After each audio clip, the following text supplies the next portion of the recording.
and it just costs so much more that we have to sell it at a discount. In the face of that, in the face of Alaska's production at the north slope of Alaska in Prudhoe Bay is depleting. Within 5 to 10 years, we won't have any production from Alaska unless we open up ANWR. Why? Because it's depleting to the point where there won't be enough oil in the pipeline for the pipeline to flow. Mexico is going to go from an exporter of oil to an importer within the next 5 to 10 years. That's 1.5 million barrels today, 500,000 from Alaska, 2.5 million from Venezuela. They send their crude oil here, but China is building a refinery there. And guess where that oil is going to go from now on? In the face of almost 5 million barrels a day of oil coming into this country that is going to be depleted and gone, the President of the United States, with a new oil find in North Dakota and in Canada with oil sands, what does he do? He says, build that pipeline and send that to China. We don't care. Think about what this president is doing. Here we are now coming up in the summertime. When if we had a pipeline being built right now, and it could be being built right now the president could sign an order to build that pipeline. We'd have the construction jobs and we'd have the knowledge of the industry that all of this oil production would be coming online. Instead, we're at a point because of the mismanagement of the president's policies overseas, because of his mismanagement of the Persian Gulf and our friends in the state of Israel, we see a tension in rising prices. I was talking to some folks in Chicago the other day, and they are anticipating $5 a gallon for gasoline in Chicago. Here we are just budding a recovery. And I know as prices we see going up at the pump, folks who are just starting to be able to breathe a little bit, as the economy starts to come back a little bit, unemployment starts to go down, all of a sudden they're going to be hit with the same force of wind that hit us in 2008 in the summer that caused us to go into a recession. All because of the radical environmentalist policies of this president. Ladies and gentlemen, we need someone who understands, who comes from the coal fields, who comes from the steel mills, who understands what average working people in America need to be able to provide for themselves and their families.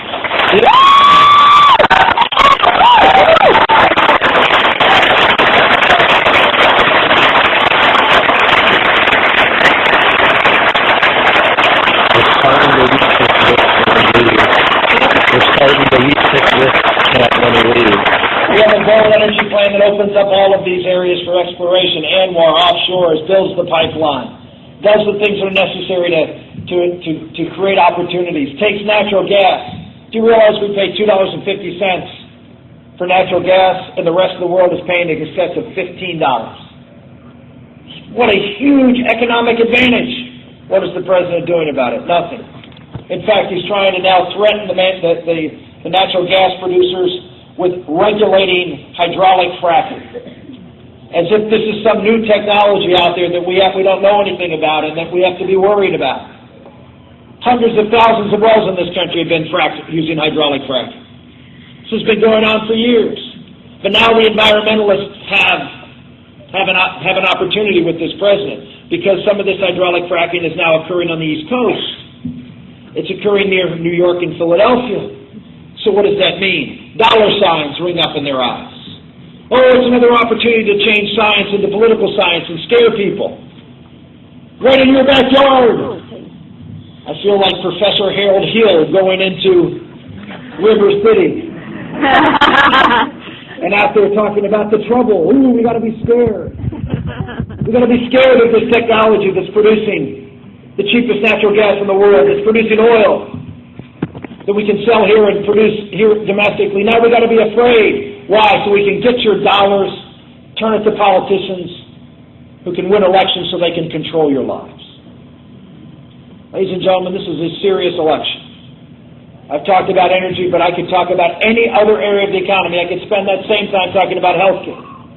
I could talk about what the president's doing to destroy manufacturing. He's talks about how he's going to help manufacturing after he has systematically destroyed it in this country. You pick any area, financial services, one after another, where he has this ideology of government centralized control. Not worried about the interest of people. He's worried about the interest of power, so he can dictate to people what he believes is best for them. Amen. This is what's at stake in this election, its foundation. And of course we all know one of the ways that government has been able to accumulate power is to do so by weakening the institutions that people rely upon in their lives. And so when they can rely upon them, these stable mediating institutions in our culture, they don't need government. They're not susceptible to the threat and pressure that government will put on you if you in fact are dependent upon them for your very lives. And that's why it's not surprising to see the President's assault on first charities.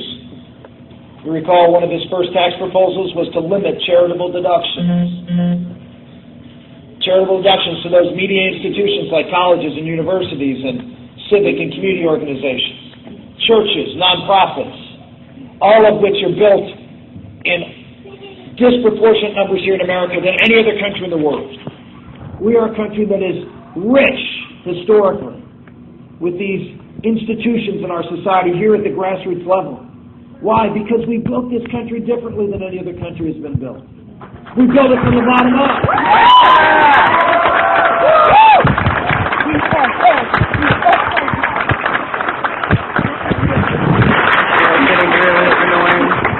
We built this country from the bottom up because we had a group of founders who believed that rights didn't come from the government. The government wasn't there to rule you. The government was there to protect your God-given rights.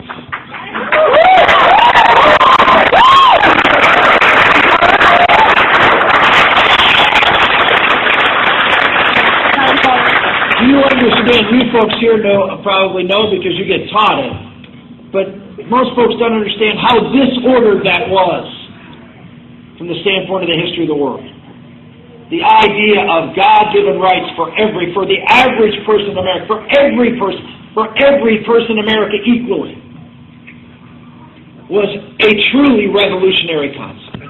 Oh, it wasn't a revolutionary concept from the standpoint from philosophy, but it was a revolutionary concept to form a government. It was only done once. It's been done here and no place else before or after. The idea of God-given rights.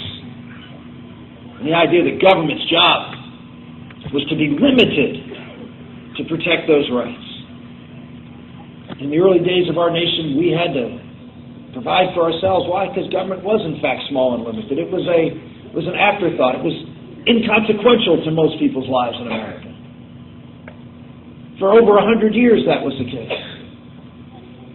Were there good things and bad things about that? Yes.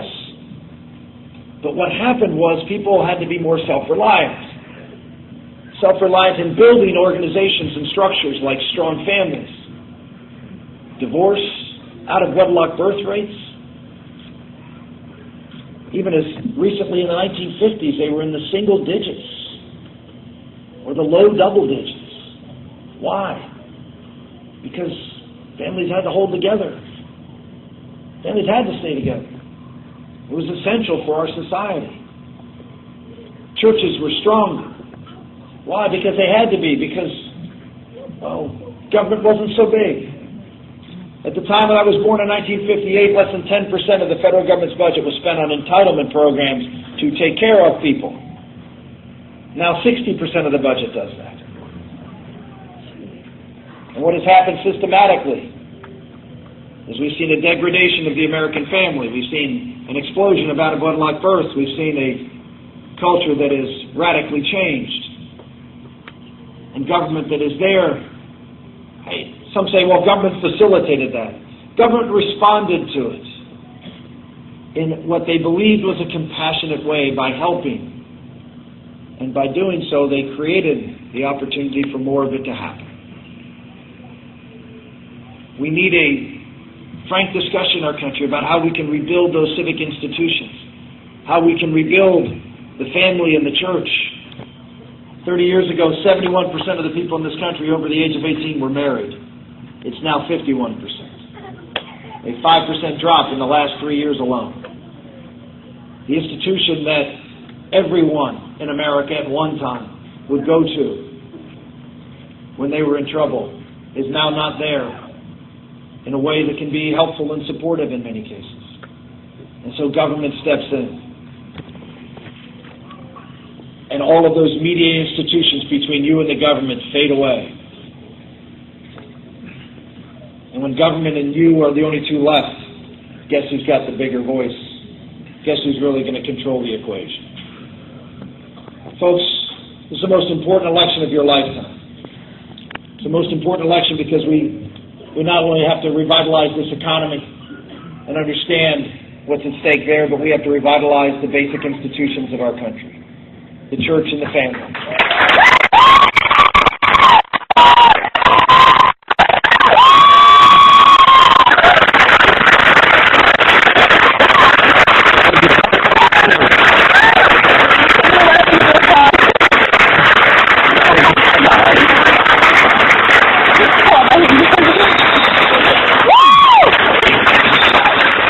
People say, well, how are you going to do that? Well, I'm not going to do it with government, that's for darn sure.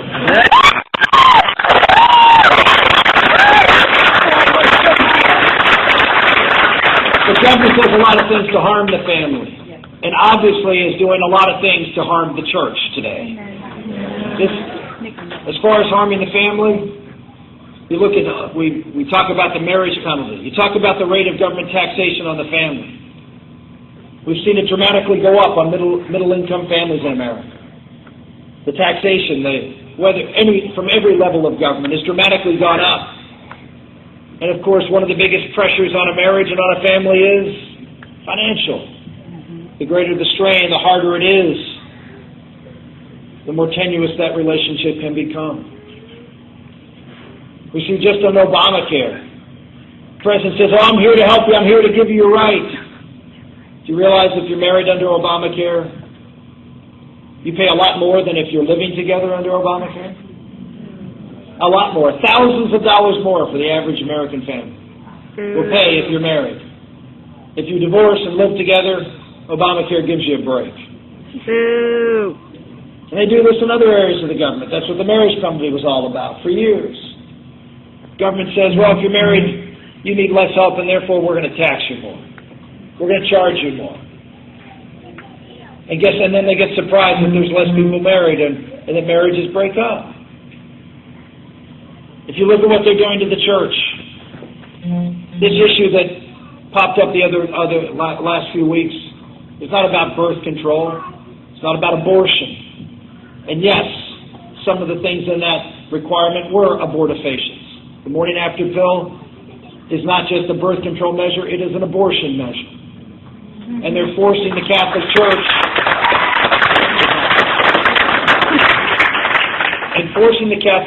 to do something which is against their religious convictions. Set the issue aside of what we're talking about. The government of the United States forcing a church to violate its own principles. I give credit to the bishops around this country who said,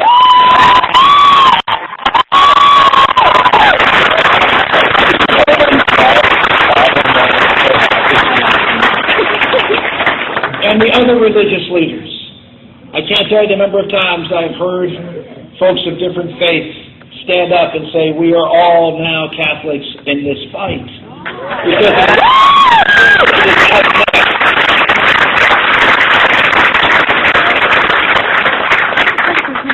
And they stood and said, we will not obey, we will not do what the government has told us we must do because it is against everything we believe in. Let's see who wins that fight in America.